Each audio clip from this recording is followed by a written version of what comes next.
আরে জোরে বল।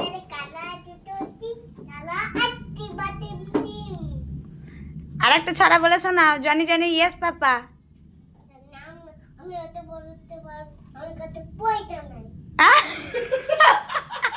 তোর কাছে পয়সা নেই বলে বলতে পারবি না?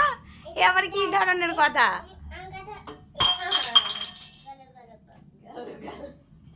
বলছি পয়সা লাগে নাকি ছড়া বলতে গেলে?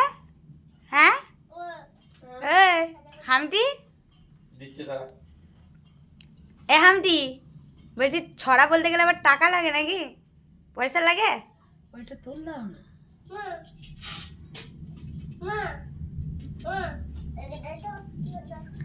এ বল রে জনি জনি ইয়েস পাপা বল। এই হাত পা লাড়ি নিয়ে ওদিকে ডান্ডা লড়ে গেলে গায়ে চাপ পড়ে যাবে। ছড়া বলতে গেলে পয়সা লাগবে নাকি? আচ্ছা আমি তোকে পয়সা দিয়ে দেবো না, 1 টাকা দেবো। বল 1 টাকা দেবে বল। আমার কাছে 1 টাকাই আছে। 1 টাকাই আছে? তবে ওই তো টাকা আছে, বল ছড়াটা। তোর কাছে কত আছে টাকা? তুই তো পয়সা নেই বলছিস। বলছে আজকে ওই লোকটা ইয়েটা চারটা লিয়েছে, পয়সা ফিরে দিয়েছে।